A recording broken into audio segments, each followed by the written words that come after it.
Labas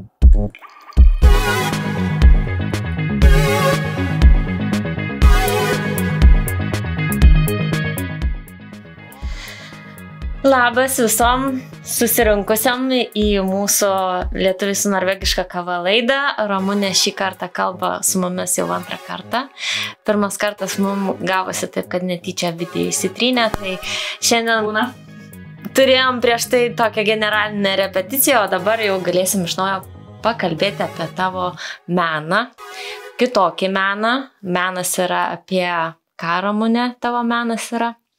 Mano menas yra apie moterį, bet aš tapau ne tik ją.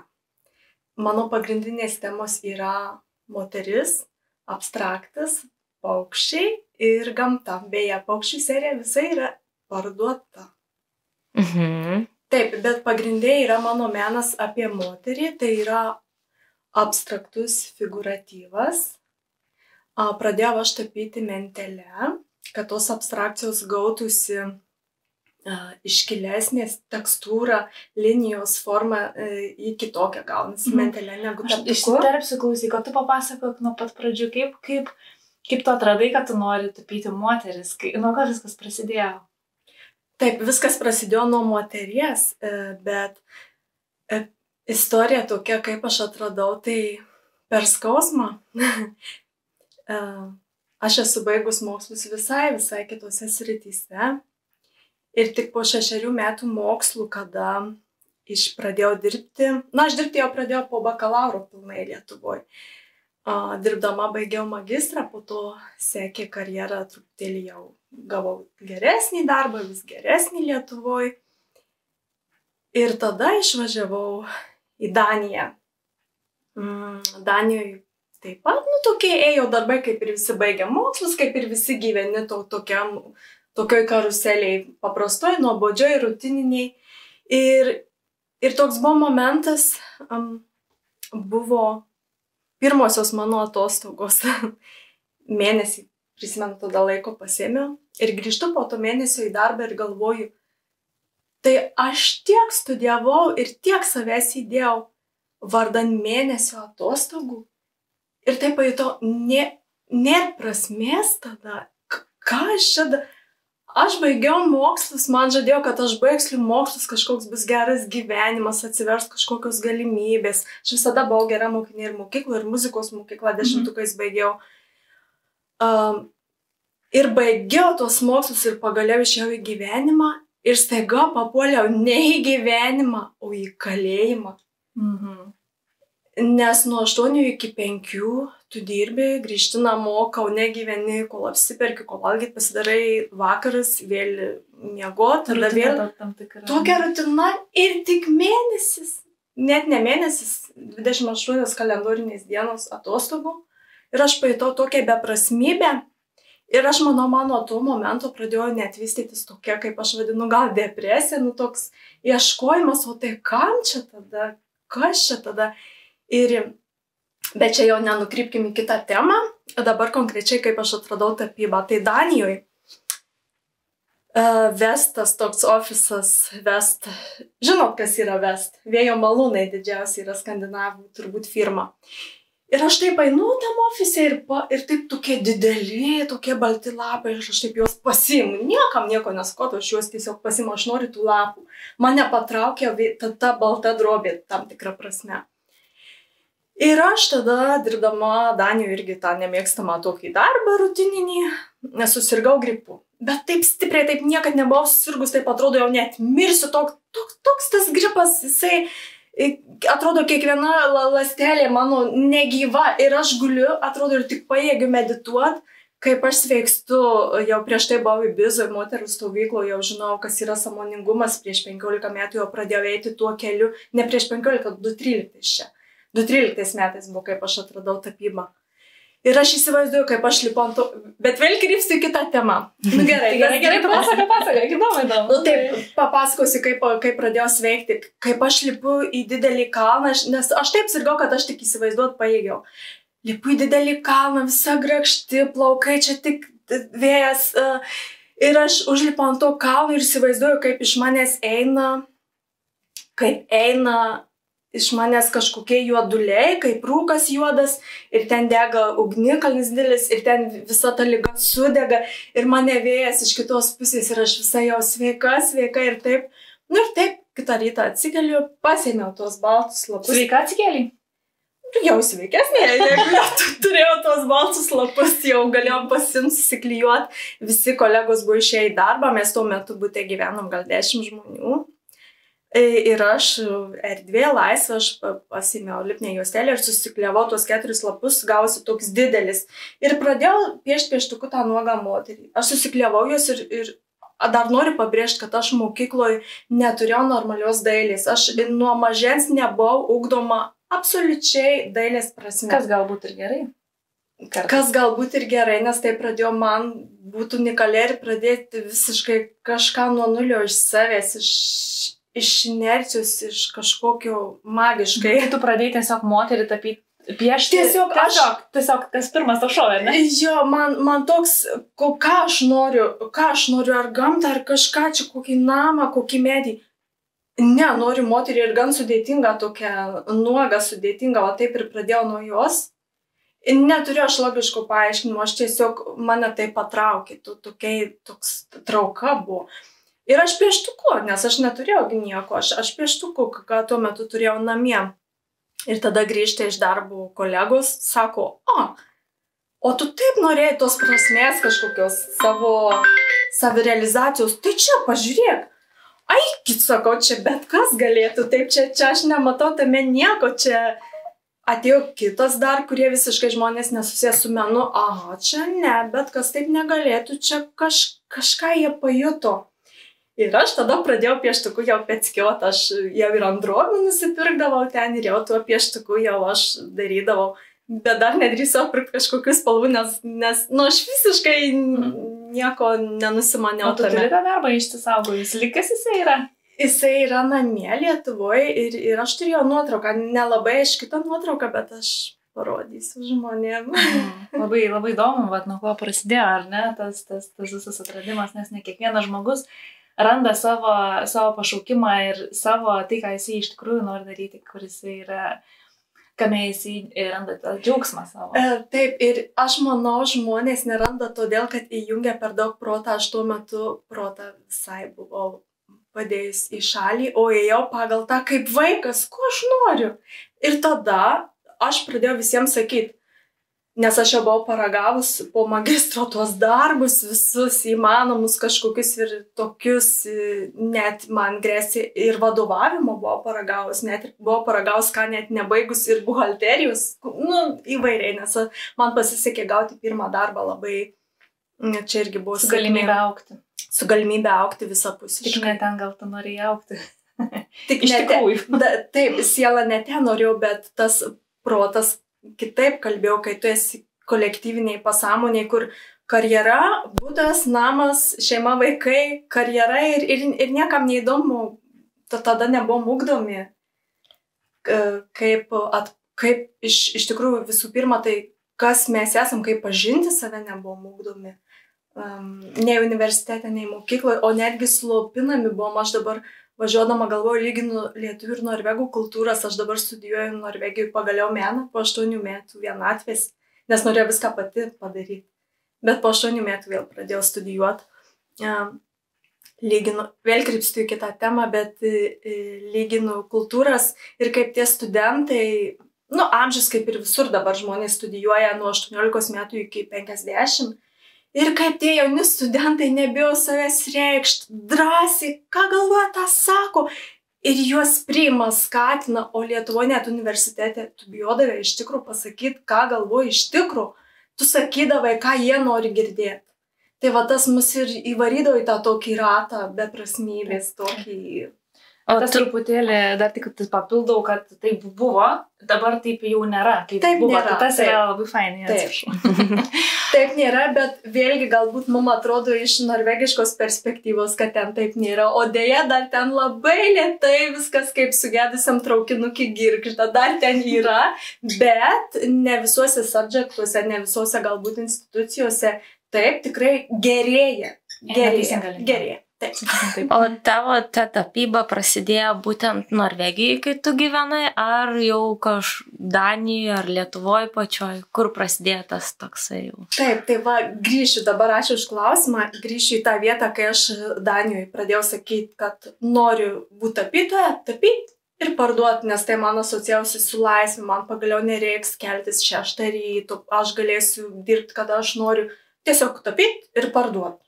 Kaip tais senais gerais laikais ir renesansai, bet aš dar tada nežinau, kad jie tiesiog turėdavo mecenatus ir jie tapydavo ir jie iš to visi puikiai gyvendavo, ne taip kaip dabar, jie tiesiog turėdavo finansavimą, aš to nežinojau.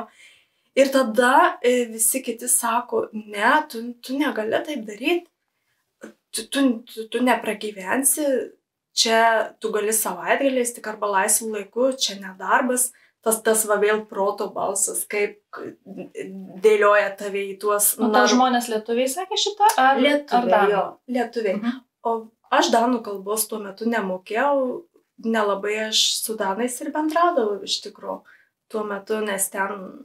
Tuo metu buvo Lietuvoje tas požiūris, aš pati atsimenu, nes aš pati menų studijavau. Pati pradžia. Ir dar buvo toks kitas požiūris, kad... menininkai tai tik tais prasigėrė gali būti. Aš pati asmeniškai tokį girdėjus, kas mane irgi šiek tiek... Toks požiūris, arba menininkai kažkokie, anksčiau toks požiūris buvo labai siauras, kažkokie nesveiki, kažkokie... Kitokie. Nerūpi. Kitokie žmonės. Vargšai. Niekur tu nenukeliausi. Tai va dėl to, kad menininko duona juoda, aš nepasirinkau ir kaip pasakyti, nestudijavau muzikos. Ko po to gailiausi, kad va toj muzikoj galbūt man būtų tas. Bet nieko tokio, ką išmoksi, ant pečių nenešiuosi, man muzikinis diplomas, dėja ne universitetų diplomas, o muzikinis diplomas man... Harmonika groji? Jo, aš baigiau akordeoną ir pianiną. Akordeoną ir pianiną, taip. Tai va tas muzikinis diplomas man, kaip nekeista, jis tik tai paprastas, bet jis man čia neša didelę, didžiausią, kada nors apskritai per darbo istoriją didžiausią finansinę naudą, netgi ne aukštojo mokslo diplomai. Tai čia vat yra ta magija tame, kad tu žmogus turi būti nuoširdus savo ir daryti, ką tu nori, o ne kad kažkas liepė, baigiau mokslus, kažkas liepė, čia galvoju, kad bus gerai. Nu taip visi darė, bet mano ta asmenybinė tokia, aš labai... Nežinau, kaip pasakyti, bet, kaip ir jūs pirmai pasakėt, kodėl tas pirmas podcastas įsitrynė, gal aš turiu kažkokių galių. Galių. Ramūnė, gerai, apie tas galias gal vėliau pakalbėsim, bet gal pakalbam apie tai, kad tu turi ne tik tą gyslelę tapybos, bet turi ir pati atidariusi savo piešinių parodą, galeriją pačią. Taip, šioj vietoj irgi aš nenumačiau, kad jeigu nori būti sėkmingas menininkas ir iš to gyventi, turi būti viskas viename ir pardavėjas, ir marketingistas, ir organizatorius, ir viskas ir realiai. Visi menininkai tą dabar kalba, visi atvirai gali tą pasakyti, kad tai yra labai sunku ir nelieka laiko kūrybai. Norvegijoje irgi kitos problemos, taip pat nelieka jiems laiko kūrybai, nes jie turi tuos open call, yra ir tuos sioknadus rašyti ir jie irgi neturi kada kurti. Ta biurokratija arba ta vadyba, pardavimai mus... O kas čia yra per dalykai? Čia yra projektai kažkokie ar kas yra, aš nesugirdėjus? Kad tu jeigu tu nori kažkokios parodos galerijoje ar meno institucijoje, ar dabar aš siekinau į muziejų parodą, ten stipends utstilling. Sunku dabar galvoju, kaip lietuviškai pasakyti, bet norveginų žodžius, tai mane pasmerks dabar mano tauta. Bet noriu pasakyti, o tai ką aš tai užaugau prie rusiškų ir vokiškų sulietuvintų žodžių. Nieko, viskas čia gerai. Rašyti paraišką, kad gauti vietą parodai. Tai dabar aš rašiau paraišką į Vigeland muziejų, kur 4 išrinks, 4 žmonės gaus vietą parodai ir iš tų 4 vienas gaus stipendiją. Tokį dariau. Tai 3 mėnesius tam trukau. Ir ką ten reikėjo būtent padaryti, kad tu gautum tą stipendiją? ne tik idėją aprašyti projekto, bet ir kas bus skečai kažkokie padaryti ir dar biudžetą padaryti, kur tu panaudosi tuos pinigus, nes kad padaryti tą parodą kiekvienam žmogui duos 80 000 kronų. O. Tai parodai, tai paskaičiuot, kad tu tokia irgi biurokratija tokia. Surašyti viską tą ir... O tu esi savo paveikslus pardavusi kažkokiem žmonėm? Taip, iš tikrųjų mano paveikslai yra parduoti ne tik Lietuvoje ir Norvegijoje, bet daug Amerikoje, Kanadoje, Europoje, ne visose šalyse, bet kaip aš sakau, visam pasaulyje, bet šitam vakarų pasaulyje daug yra parduoti. Aš pradėjau tapyti ir iškart pradėjau parduoti metam vos praėjus, pradėjau ir parduoti. Ir taip parduodu karts nuo karto. Koks brangiausias buvo tavo menas parduotas? Vienu kartu gavau 20 000 kronų, bet pardaviau už 2 paveikslus. 60 ant 80 tokie. Ir sumokėjau tiek, kiek. Aš prašiau daugiau. Norvegai labai derisi, jeigu tu parduodi per finą. Per finą, bet manęs meno galerijos nepriima, nes čia Norvegijoje tu turi būti narys menininkų bendruomenės ir tas galerijas patekti labai sunku yra tie open call, nežinau kaip lietuviškai, bet open call tarptautinis žodis šaukia menininkus rašyti paraiškas, kad jie gautų vietą. Tai yra beprotiškai didelė konkurencija.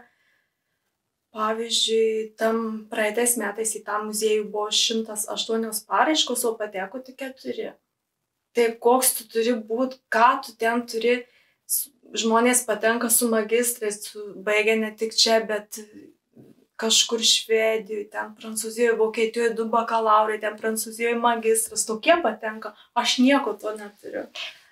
O tavo tapyba ne vien tik moteris yra, tu tapai ir vyrus, tu tapai ir net patį aktą atliekant.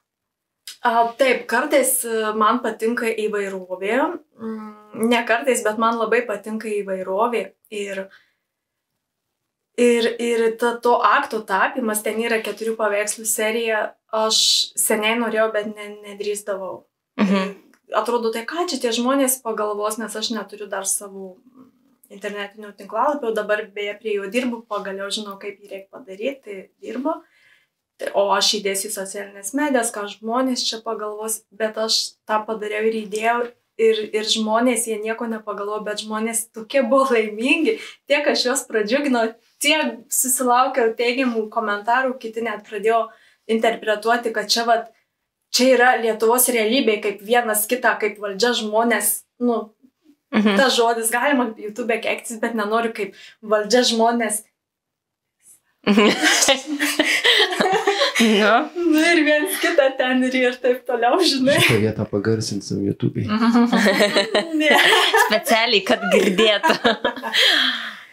Tai pasirodo, ką išmokau iš to, kad net ir tapyboje tarsi pataikauji publikai, tarsi tapai kažką subtiliai, gal čia labiau nupirks, kažką subtiliai, bet iš tikrųjų reikia daryti tą, ką šaukia tavo vidus. Nors tai proto atrodo nesuvokiama, kas pirks, čia nieks nekabins, bet tie aktų serijos, tie man atnešė taip pat didelę sėkmę, kaip ir tos nuogos moterys, nes neseniai baigiau užsakymą, kur jo piešiau ne grinai aktą, bet jo tą daiktą stačią žmonės.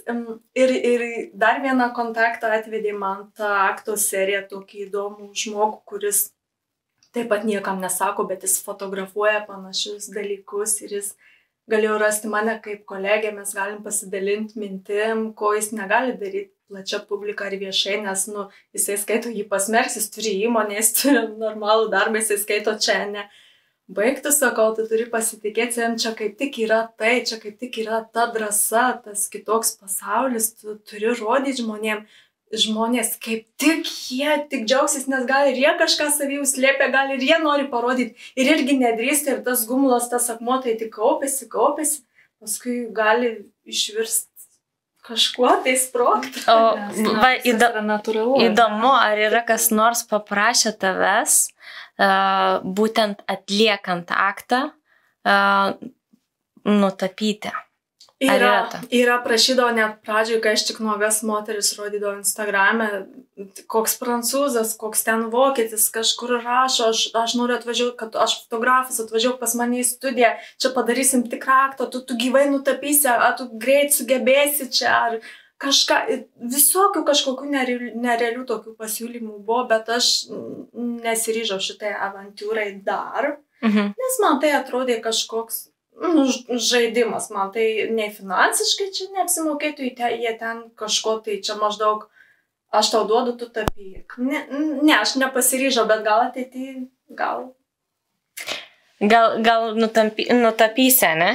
Gal nutapysi ir tą gyvą, bet aš tapau gyvai moteris visur ir kaip pasakyti, čia klasika, čia tradicija, mes ir mokykloje gaunam gyvą modelį, ar tai vyrą, ar moterį tapom. Pas mane namuose irgi kartą buvo nuoga moteris. Ir yra tokių klienčių užsakymų, aš noriu savo kažko tai ar portreto, ar ko, bet žinai ką, jie 60 metų, jinai ten kaip ir figūra ta paprasta, bet ar tu priimtų mane, aš tavo studijoje nuoga pasėdėčiau, ir tu mane va taip tikrai gyvai va taip padarytum. Tai kaip gražu, va tokio amžiaus žmogus norys, nebijo. Ir kiek pas tave kainuoja, pavyzdžiui, nusitapyti savo portretą pas tave? Jo, užsakymai ir tas standartinis dydis, jie pas mane tokia stabili kaina laikosi nuo 5 iki 6 tūkstančių kronų. Lietuvoje darau irgi 500 eurų, taip maždaug. Per kiek laiko maždaug tas visas tapimas vyksta? Dieną, 2, savaitę, mėnuo? Tai priklauso, koks motyvas, ką žmogus nori, kokios spalvos, kiek žmonių, ar jis vienas, tai nėra kažkokio apibriešto laiko, jis labai kintantis, bet paskui aš turiu čia savo darbų, aš galėsiu papasakoti, kokie tie laiko skirtumai yra, bet maždaug, jeigu žmogus užsako, dabar prisiminiau šio metinį užsakymą, kur sakiau, balandžio mėnesį atsiųsiu skečus, o jau gegužį ir dar nieko aš neturiu, bet tai matot, kaip gali įsitęsti. Bet jeigu tu realiai žmogų tapysi, kiek jam sėdėti reikės, fiziškai, pavyzdžiui? Ar tai yra apie dieną kalbama, ar apie savaitę? Pavyzdžiui, kaip Titanic'e rodė ten tapę, ne, atsisėdusi ir ten valandą, 2 ar ten visą savaitę užtrunka ta tapyba. Tai priklauso, kaip šiuo metu tu jautiesi, kokį šiuo metu pagauni vaibą, ar tu gerą poziciją užtaikai ir tau einasi laisvai, kaip sakyt, kaip sviestų patepta, ar tu kažkaip sunkiai pradėjai ir neišeina, tai gali būti valandą 3. Valandą, arba 3, arba 4 ir dar jeigu man neina, tai paprašysiu, kad nusifotografuosiu ir dabaigsiu, dar išlaviruosiu tuos potėpius, uždėsiu paskutinės gražias linijas, koloritą kažką, dar su nuotrauka. Tai va. Tai tu tokį turi meno gyslelę, kaip reagavo tavo šeima į tavo visą šitą tapybą? Taip, pradžioje jie taip, sako, tapyk tik savaitgaliais, nes šeima, jie nori vaikui gero, jie nori, kad vaikas dirbtų, uždirbtų, būtų, viską turėtų. Tai jie nelabai suprato, kaip aš čia baigus tokius mokslus galiu dabar tapyti, kur tai tu bent tą tapybą baigtum, bent tą dailės akademiją baigtum, kad atrodytų rimta. O čia dar ir pati nori, ir visiškai keiti sritį, ir dar pati, ir dar čia studijuoti neini, tai kas čia bus, truputį šeima taip maištavo, bet po to aš juos įtikinau ir jiem beliko susitaikyti. Tu turi vyrą? Taip. Ir turi vaikus? Taip. Kai pradėjai tapyti, dar nebuvo vaikų? Kai pradėjau tapyti, nebuvo ir vyro, tai kai sutikau vyrą, tai čia Norvegijoje mes susipažinom, bet aš dar irgi Lietuvoje gyvenau. Nes aš, kai Danijoje pradėjau tapyti, viską mečiau ir grįžau į Lietuvą, kad galėčiau tapyti, pradėti studijuoti ant kokioje mokykloje suaugusių. Nes aiškiai žinau, kad nenoriu rimtai vėl nerti į naujas studijas, nes buvo iki kaklo tų visų mokslų. Aiškiai žinau, kad pati noriu šitą dalyką. Bet tuo metu, 2013 metais, man net YouTube'as, nei Google'as nemetė. Kas yra tas menas, kaip pradėti, kas ne jokių video, ne jokių straipsnių, aš ne kažką turėjau. visiškai viena, va taip ir labai buvo sunku. Labai buvo sunku, visiškai vienai viską daryti. Tai nuo nulio nauja profesija. Man atrodo, aš galiu, nes aš baigus magistrą, o kai baigi magistrą, tai čia atrodo viskas įmanoma, šitą žodį labai daug kartų naudoju, gal ištrinsit. Čia jokia garbė šių laikų pasaulyje, nes šių laikų pasaulyje aukštasis mokslas net nėra būtinas, tai nenusako nei to žmogaus, nei ką tu gali, nei koks tu gabus darbo vietoj, tai nieko nenusako. Tai va. Kad ir magistrą pabaigęs, bet gali arba gerai, arba blogai gyventi. Čia jau nuo to nepriklauso. Galbūt mūsų tėvų kartai buvo tas kitoks senelių kartai, bet į mūsų kartai tai nieko nenusako jau. Bet aš galvau, aš studijavau valstybės valdymą, aš įsivaizdavau, kad aš išmanau visas sritis. Aš net iš ekonomikos egzamino 10 gavau, kas man sunkiausias sritis, bet aš galvojau, kad aš čia viską galiu ir tik šią tapybą aš pradėsiu nuo nulio, viską padarysiu. Nu, aš ir padariau. Aš visas svajonės įgyvendinau. Norvegiški laikraščiai, norvegiška televizija. Aš įgyvendinau visas svajonės ir tada pajutau, turbūt nukreipau nuo klausimų, bet tada pajutau, kad viskas, aš jau vietoj, aš turiu kažką daryti man. Aš jau viską įgyvenau ir man jau uždarytos visos durys. Tas profesionalus laukas manęs nepriima, nes aš neturiu nei diplomų, nei narys nesu. Ir tada sugalvojau, kad, dabar jau reikia studijuoti, dabar jau laikas, nes dar pajutau, kad jau tapybos man nėra gana, nes ateinu tapyti ir nenoriu. Ir kančia. Pajutau, kad aš noriu išbandyti kitus meno laukus, nes yra ne vien tik tapyba vizualiuosiuose menuose. Yra grafika, skulptūra, koncepcijos, labai daug yra dalykų, fotografija, video ar performansai, konceptualus menas, kuris mane veža. Ir aš toj mokykloje dar tik metus, nes išėjau į dekretį, nes beje tie metai buvo labai tokie sunki, nes jie buvo laukime antro kūdikio. Aš rektoriui sakau, aš negalėjau savęs atiduoti pilnai, nes aš turėjau save saugoti. Bet aš išbandžiau labai tais pirmais metais daug dalykų. Supratau, kas tai yra, tas menas, iš tikrųjų supratau, kas yra profesionalus menas. Dabar jau nuėjus į bet kokią galeriją suprantu, kas yra tas menas. Aišku, dar nepilnai suprantu. Dar aš priešinuosi prie tos koncepcijos, kad parduoda tą bananą ar ten kažką dar. Aš tam prieštarauju, bet aš jau suprantu, kas yra tas menas, ta plačiaja prasme. Būk unikalus, būk savimi. Tai nepanašu į darbą, tai ne produkcija, tai kūryba, menas, meilė nuo pirmo prisilietimo iki galutinio atvaizdo veidrodyje. Edita Riautinė kviečia į svečius, jaukioje aplinkoje prie kavos puodelio, išsirinkti detalės ir susikurti unikalią viziją, kurią Angel Dreams pavers tikrovę. Aukštos kokybės medžiagomis ir su didelė meilė pagaminti aksesuarai ir papuošalai spinduliuoja elegancija ir savitumu. Pasinaudok galimybę susikurti kažką unikalaus, išskirtinio ir prasmingo. Be unique. Be yourself. Tai ką, grįžtam po reklaminės pertraukėlės, pailsinam kamerą, galim pradėti nuo temos tavo, kad sukūrei savo... Kuri? Dar tik kuriu savo svetainę pagaliau. Turbūt pirmai minėjau, kad žmonės klausinėjo, kodėl aš jos neturiu, vis prašo svetainės, visiems atrodo natūralu, kažką tu turi savo, kažkokį produktą duok svetainę. Tai aš niekada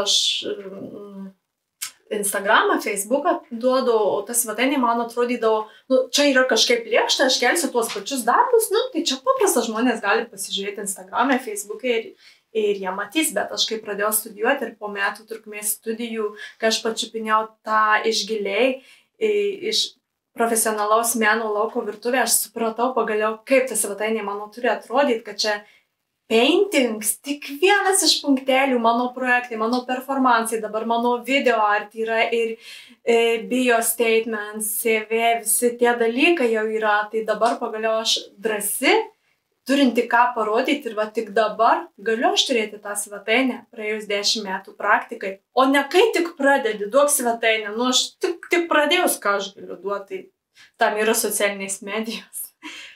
Bet Ramunė, tu turi parašius knygą, ar tu žadi parašyti knygos ir knygos pavadinimas labai toksai įdomus? Taip, labai įdomus. Knyga turi savo Facebooką, aš ją pradėjau rašyti dar prieš vaikus. Irgi pagauta to impulso, norėjau save išreikšti, taip galvojau. Tuo metu, dar kai jauna buvau ir graži, dabar tik kuri. Tik jauna, tik jauna. Galvoju, o tai jeigu kažkas, jeigu kažkaip man pasiseks tame meno pasauly, nors dabar netikiu visiškai. Štai, pradedam. Aš tik atvirauju. Man pasiseks ir pradės čia apie mane rašyti knygas ir kurt filmus visus. Tai geriau pati parašyk. Biografijas netikrais faktais. Aš geriau pati parašysiu savo autobiografiją ir dar būsiu vienintelė menininkė Lietuvoje, kuri parašė savo autobiografiją. Beje, kažkas turbūt rašė 18 amžiuje, gal Mažvydas turi. Kažkas rašė ten iš tų poetų. Dabar lietuvių mano mokytas pasmerks, nes gal netiesą pasakiau, bet pagooglinkit žodžiu. Kažkas yra rašęs, bet tik vienintelis menininkas Lietuvoje yra parašęs, niek šiais laikais. Nors šiais laikais visi knygas Remi sėdi, pagooglink. Bet ne apie tai. Rašo kažkokias psichologinės knygas ir... Bet apie ką buvo klausimas? Kodėl ta knyga? Ar parašai knygą, ar rašai knygą, koks tai knygos pavadinimas?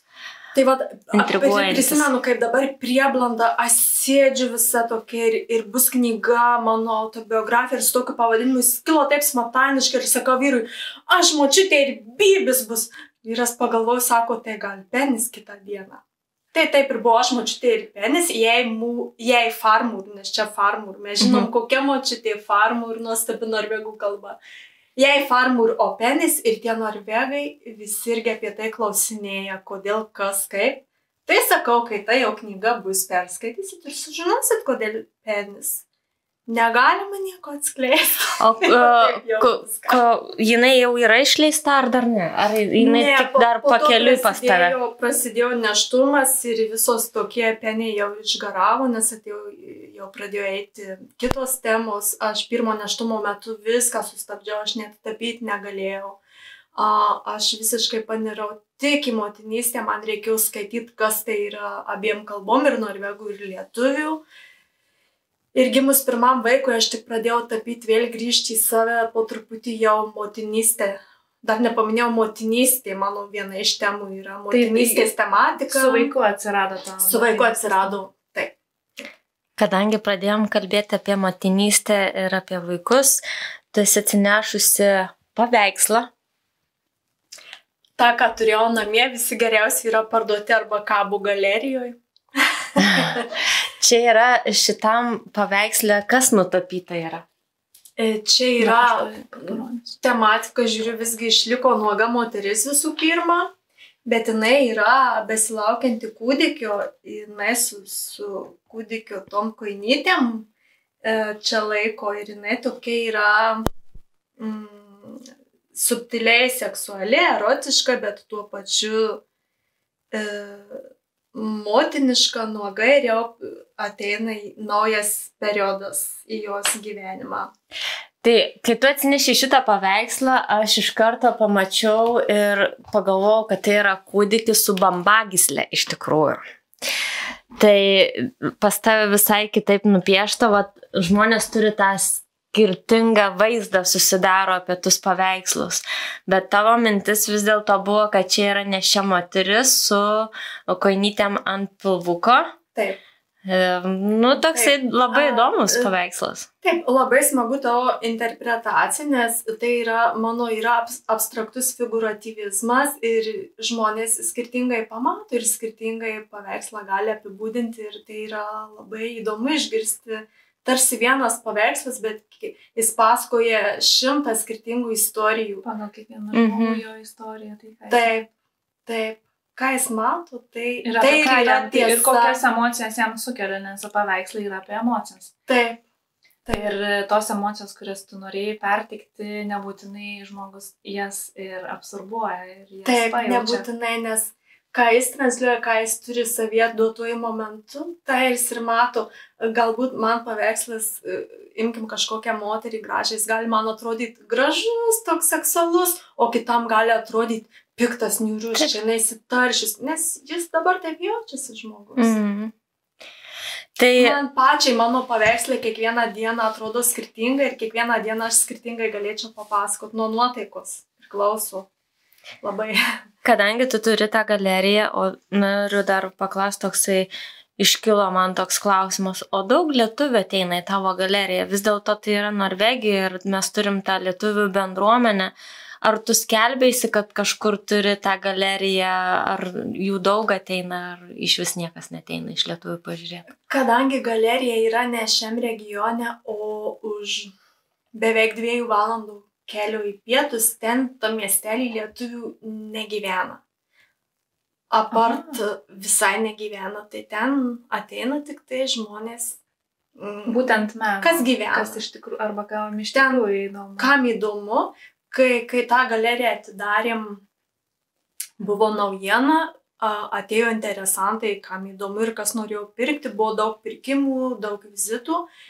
Ir kaip sakau, iš viso to krašto žmonės jau pamatė, supirko, apžiūrėjo ir dabar tyla. Dabar yra tyla, tai dabar darau naują sklaidą.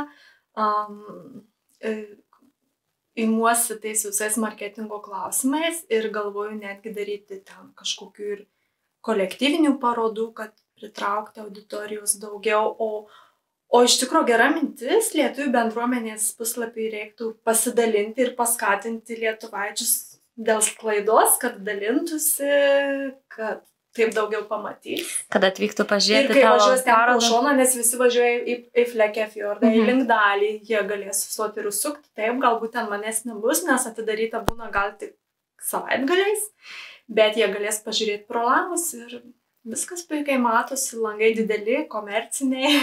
Tu sakai, gal bus atidaryta, tai jinai nebūna paprastom dienom atidaryta? Ne, nes aš esu, kaip pirmai ir kalbėjom, aš esu ten viskas ir pardavėja, ir ta sekretorija, ir prižiūrėtoja. Aš neturiu galimybės samdyti kažkokį žmogų, kad jis ten atidarytų dažniau, tai aš važiuoju galbūt ne kiekvieną savaitgalį, stengiuosi. Buvo iš vis 8 mėnesius nebuvus, buvo, kai... Bet jeigu kažkam reikėtų, kažkas norėtų pažiūrėti tavo darbus, tu gali susitikti, susiskambinti, susitikti ir tiesiog jūs ten nuvažiuosit ir apžiūrėsit ir tu papasakosi istorijas. Arba bus tenai draugė. Nes menas yra, jisai yra vienas dalykas, kai tu pasižiūri paveikslą ir tu pats galvoji kažką, bet visiškai kitas dalykas yra, kada pats žmogus papasakoja, kaip jis tapė, kokia buvo mintis, kokia buvo idėja, kas įkvėpė. Tai yra visiškai kitokia istorija ir toks būna, wow, aš net nebūčiau įsivaizdavus ir tas paveikslas, jis įgauna visiškai kitą vertę, visiškai kitą supratimą. Prasmę. Taip, labai teisingai tu, Jolanta, sakai. Ir dar mano paveikslai, jie tokie yra kažkokie paslaptingi, nes internetu jie vienaip atrodo. Raganiškai, kaip ir sakei. O gyvai, man patinka tapyti mentelę ir gyvai jie atrodo visai kitokį tą tekstūrą, jie gyvai, žmonės ateina ir negali patikėti, kad čia tas pats, kur matė internetu, jie gyvai visai kitaip atsiskleidžia, visai kitokia emocija. Galbūt internetu aš atrodau tokia, kažkokia gal, nežinau, čia tik savo vėl susidarius tu ir čia tik spalvos gal, bet kai gyvai pamato žmonės, jiem būna, wow, jie tada... Man tai labiausiai didžiausias įspūdis buvo, kad tavo darbus reikia žiūrėti iš toli, nes iš arti tai nėra erdvės ir iš to, wow, kaip atrodo žmogus sugeba tokią spalvą įdėti, supranti kažkur į tą potėpį, kad jisai taip erdvę Ačiū, matai, kaip tu kitaip interpretuoji, kaip smagu, kitas požiūris, o man jie žiūrisi tik iš arti, ne, man žiūrisi vienodai.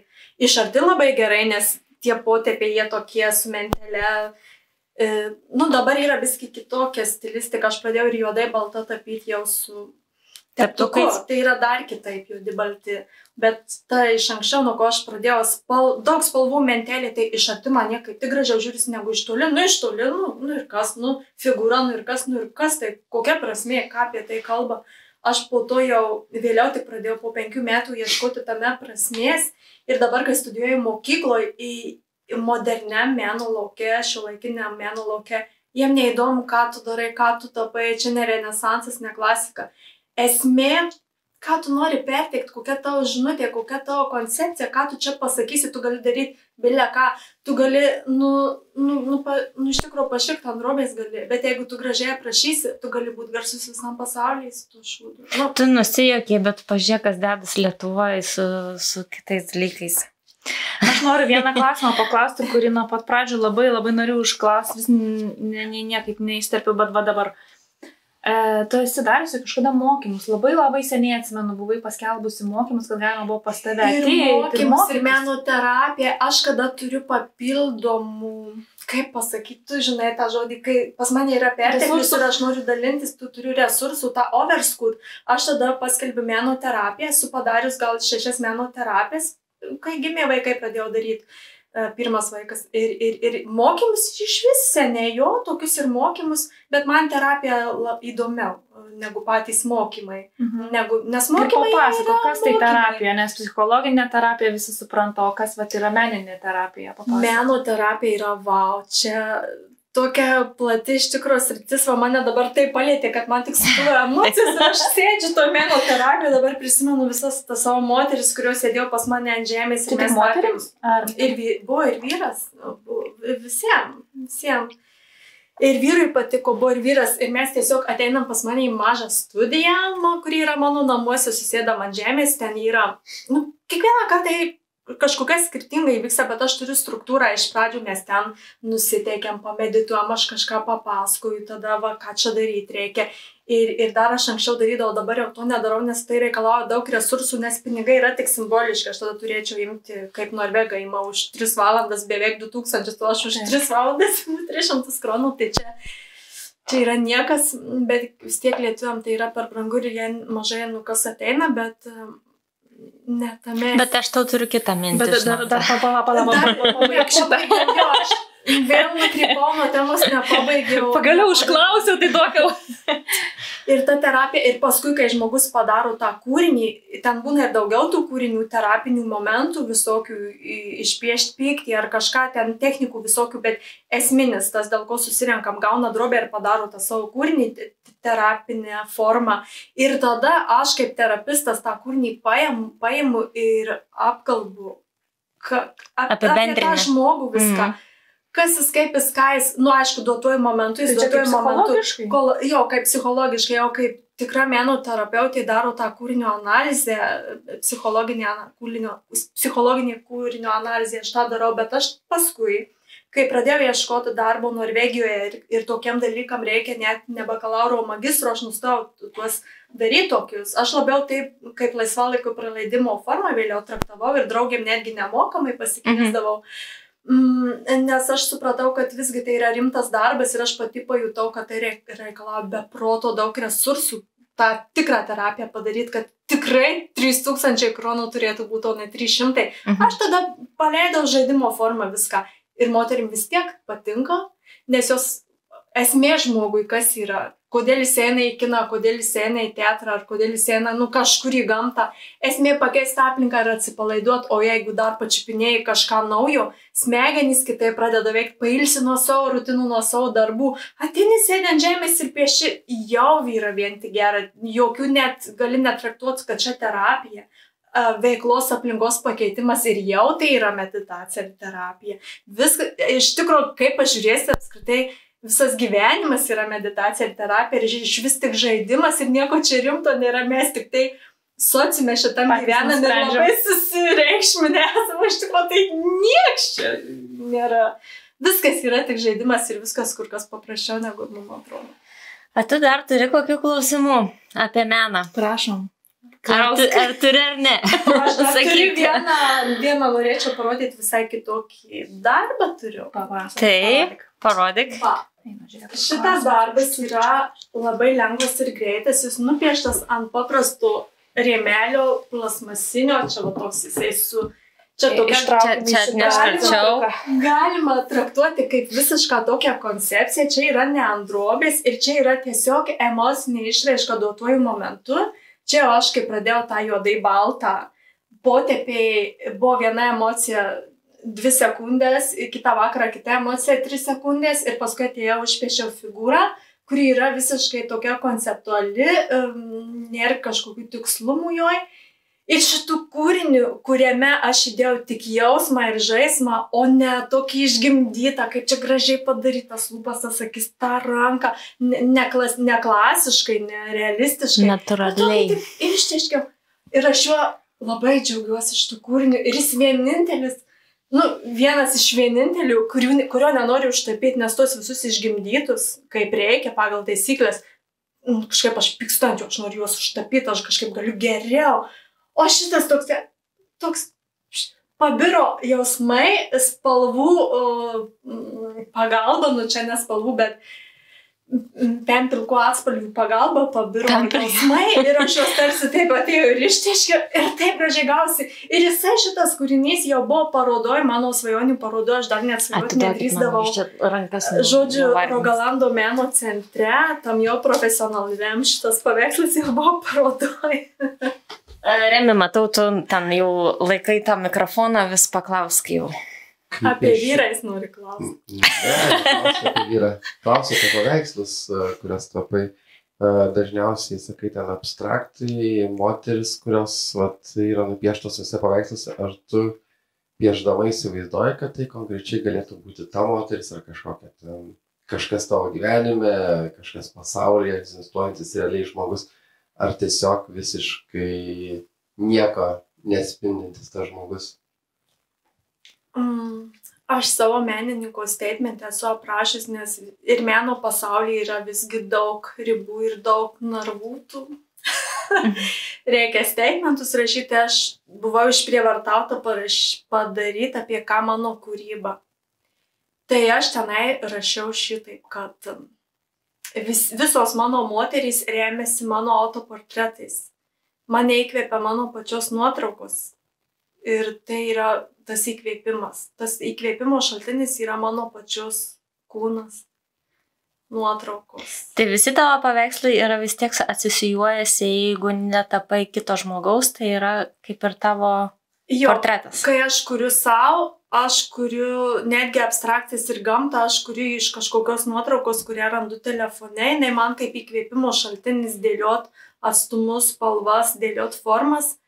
Tai taip pačiai ir moterį aš iš savo piešiu esu įvairiai save visai nusifotkinus, tapau ir iš rūbų, nurengiu save vaizduotėj, esu pasidarius ir nuogos. Paprastai buitiškai vyras, pafotkyk, čia man reikia, kad turėčiau į ką žiūrėti, kai tapau. Jo. Tai vyras tavo įtrauktas yra į tavo kūrybą? Taip. Ar ne? Jo vyriškos rankos stiprios, jisai man padeda drobes panešiot, padeda pakabyti visokius dalykus, tokius vyriškus, ką pati aš nelabai, jisai įtrauktas visapusiškai, kiek tik yra galimybė. Kiek kartų vyrą tapei? Vyrą esu nutapiusi dar prieš vaikus, buvo toks čia gal per atvirai, bet pirmam podcast'e sakiau, tai ir šitam pasakysiu. Aš būdavau išvažiuoju į Lietuvą viena, ar ten kažkur viena, tai jau vyras atsiunčia man, bet dar čia prieš vaikus buvo dar tokie žaidimai, atsiunčiau savo nuogo nuotrauką ir aš jau tušinukų net, ne pieštukų, jau iškart, nes tokia emocija. Pieštuką ją imčiau tapyti ir trinti nesigautų. Jeigu yra emocija, tu padarai tą darbą per 10 minučių, kai be emocijos darytum 10 dienų ir neišeitų. Tapyba yra emocija, arba bus gerai, arba bus blogai ir kad ir kiek darysi neišeis. Nes, tai ir pieštuku, tuo tušinuku aš jį padariau ir jis jau ir buvo parodoj. Čia Stavangery tokioj. Pamiršau, kaip vadinasi, bet ten sekmadienį tik atsidaro ta tokia institucija ir aš jį pakabinau tualete, tą visą vyrą nuogą ir ten taip fainai susižaidė. Vyro ar moterų? Vyro. Tualetė, net ir vaikai ten eidavo. Jo, vyro ar moterų tualetas? Bendras. O kaip vyras matė tavo paveikslą, tą, kur nutapėjai jo, ką jisai sakė? Ten piešinys, jisai, gerai, sako. Atitiko kriterijus. Nesako, kad padidinė ir pamažinė čia. Ne, nieko nesakė jam. Viskas tiko. Matyt, gražu buvo. Aš iš tikrųjų net neatsimenu, reiktų jo pačio klausti. Aš daug tokių dalykų labai pamirštu ir aš interpretuoju viską. Ir jisai, kai klauso mano, tuos sako, čia ne taip buvo, bet jeigu man dabar taip emociškai susišaukia, vadinasi. Aš manau, kad vyras parašys kažkokių komentarų. Galės parašyti. Tikimės sulaukti. Nes mes norime kitą pusę išgirsti, kaip sakant. Tai aš vis dar klausiu tavęs, ar turi tų meninių klausimų ar ne, Jolanta? Tai jau klausiu. Tai aš noriu paklausti apie atvykimą į Norvegiją. Kaip atvykai? Tai buvo sunku, lengva? Man tai buvo labai lengva, nes aš gyvenau prieš tai Danijoje beveik 2 metus, jau mokiausi ir danų kalbą. Bet Danijoje labai ten trumpai gyvenau, toks buvo tik blyksnis pokyčių link. Turėjau nuvažiuoti į Daniją, kad pradėčiau tapyti. Ir tada grįžau į Lietuvą, kad galėčiau toliau vystyti šitą dalyką. Bet kai man Lietuvoje reikėjo dirbti, aš neturėjau resursų jokių, nei finansinių, nei emocinių, ypač nei fizinių. Lietuvoje visgi vystyti tapybą, nes pirmiausia reikia dirbti. Ir tada man buvo mintis, aš vėl noriu grįžti į Skandinaviją, aš taip galėjausi, kad palikau tą Daniją, ten tokia laisvė, tu ten gali būti kas nori, nieks tau nekarpo sparnų, tu ten visi kaip tik skatina.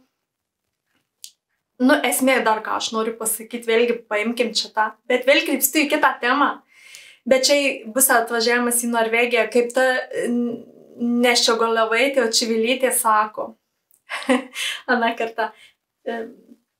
Jinai sako, aš Lietuvoje turiu kažkaip pataikauti publikai, aš tai noriu daugiau, bet aš visada jaučiuosi, kad turiu susimažinti, kad ten sparnai apkarpyti, tai čia visiems žmonėms, jie visi taip sako, jeigu kas, bet turiu susimažinti save, nes kitaip neklausys, nepirks, neis.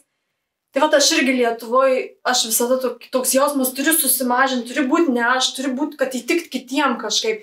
Ir todėl aš taip vėl norėjau į tą Skandinaviją. Aišku, visi, kas paklauso, kokia tau Skandinavija, mažiausiai Ispanija, Skandinavijoje čia šalti, visi ką.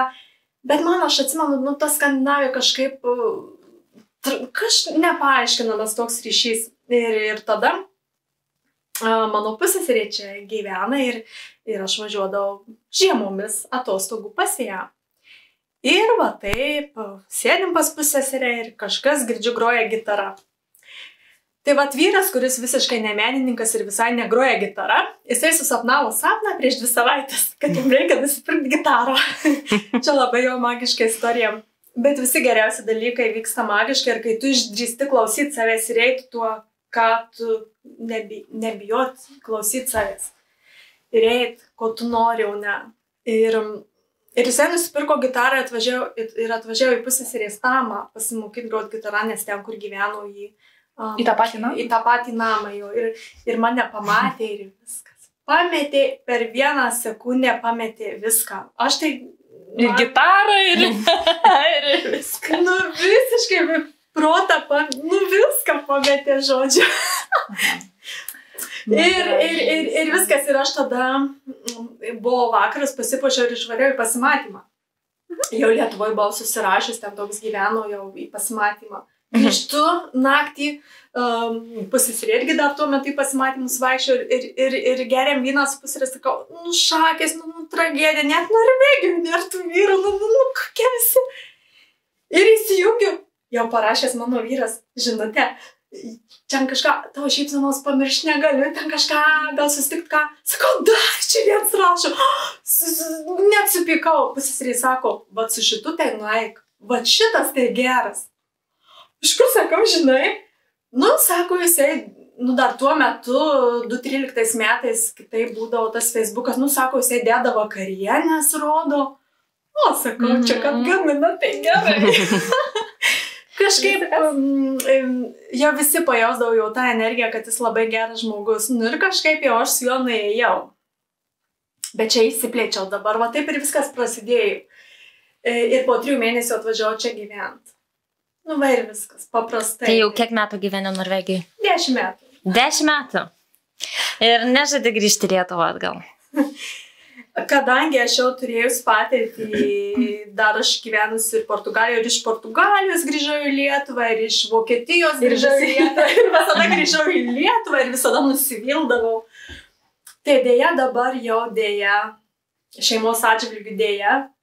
Tu turi du Aišku, vaikus. niekada nesakyk niekada, bet aš labai laiminga, kad vaikai ne Lietuvoje, o čia augs ir darželiai, ir mokyklos, jie čia visai kitaip, aš gal pati, jeigu ir norėčiau grįžti, aš dėl vaikų negalėčiau, nes vaikai čia bet kokiu atveju laimingesni. Tu turi 2 vaikus, abu berniukus? Taip. Ir kiek jam metų dabar? Vienam 4, kitam 10 mėnesių. 10 mėnesių. Na ką, mes, Toma, dar matau pas tave sąrašas ilgas. Oi, norėčiau paklausti daug. Labai įdomus buvo pokalbis, ačiū labai už pasidalimą, praėjo kaip 5 minutės. Dar tiek norisi paklausti, norisi tiek sužinoti, esi labai spalvinga asmenybė. Ačiū tau, kad tu puoši mūsų Rogalandą ir intriguoji ir truputį iš tos komforto zonos išmuši, nes o kas išmuši, jeigu ne menininkai iš tiesų? Taip, menininkų iš tikrųjų, ta žinutė ir yra plačiai prasme. Daugiau papasakoti, negu mes įpratę. Tai, Ramunė, tikiuosi nesupyksi, šiandien tu negausi dovanėlės antrą kartą, nes gavai. Noriu taip pat padėkoti, kad tu atvykai į Lietuvą su norvegiška kava ir nepabijojai atvykti antrą kartą, nes aš galvoju, kad tave bus sunku prisiprašyti antrą kartą. Kaip antras kartas nemeluoja, 3 garantuoja, o 4 čia sumaišiau. Patentuoja. Dar bus, ne vienas kartas, dar bus. Tikiu. Ir taip pat lauksim ir tavo vyro gal kada ateiti į mūsų pokalbių laidą podcastą. Taip, aš jį raginau, jo visai kitas rytis. Pakomentuokim, vėl vyras gal gali pakomentuoti, kaip jisai jaučiasi dėl to. Taip, bus įdomu išgirsti ir iš jo pusės. Tai taip pat, Jolanta, ir tau ačiū, kad sutikai šiandien man pakalbinti Ramunę, kad pavadavai mūsų Ugnytę, kuri dabar yra šiek tiek užsiėmus savais reikalais. Ačiū. Ir noriu taip pat padėkoti Lietuvių namams už tai, kad mus priema kiekvieną laidos filmavimą sekmadieniais. Taip pat noriu padėkoti Remiai, kuris filmuoja už kadro. Ir noriu priminti, kad visi laikintumėte, subscribintumėte, sharintumėte, tai yra dalintumėtės. Dar viena mintis. Aš irgi turiu. Asmeniškai tavęs prašau, pasidalink, kad visi pamatytų gražias istorijas. Aš noriu žinutę visiems žmonėms.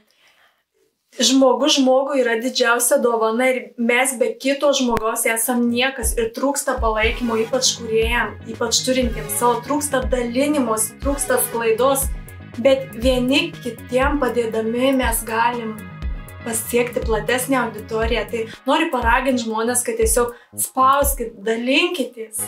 Ir iki kito karto. Ade!